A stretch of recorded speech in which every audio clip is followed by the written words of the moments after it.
The Galar region gifted us with a steel regional bird in the name of Corviknight. This was not your typical fast-hitting bird like in the past generations. Rather, they made this a very defensive-oriented bird with a very slow speed stat. And despite all of that, this Pokemon finds itself as one of the best Pokemon in Generation 9. Why is that? Well, with the surge of Gholdengo ruining many teams across many matches, the majority of players are finding difficulty in finding counterplay.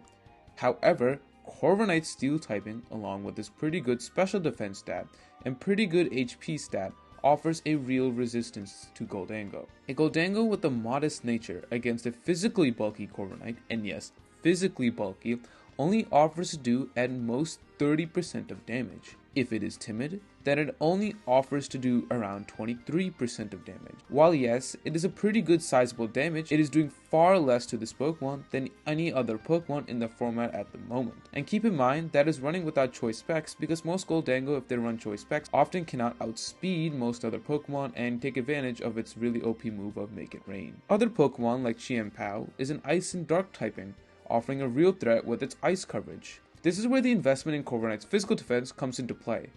Chien-Pao's ability of Sword of Ruin lowers the opponent's defenses permanently and automatically while this Pokemon is on the field. Corviknight, with its massive physical bulk and its steel typing, is easily able to offset this, with most running an impish nature to make sure its bulk stays intact against this Pokemon. Some Corviknight even opt in to run Iron Defense, which raises its defense stat by 2 stages and giving it an opportunity for even a choice band Chien-Pao to go as minimal damage as possible.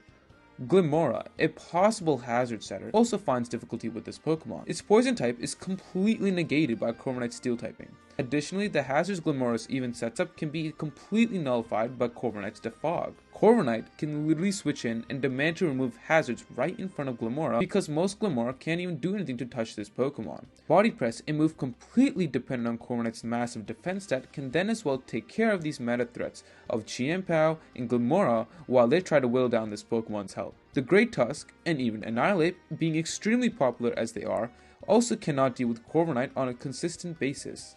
It also doesn't help that Corviknight gets a recovery move called Roost, meaning it could completely stall out opponents while they sit there and try their luck. Well, that is until the PP for Roost runs out. Not to mention, Corviknight gets other great utility moves like Taunt, U-Turn, and even Tailwind. In my opinion, Corviknight suffers from a move slot syndrome because there are so many great moves this Pokemon has and could use in any situational circumstance. Defog is great at removing hazards, but moves like Roost and Iron Defense can help stall opponents out even longer and help counteract crucial offensive Pokemon.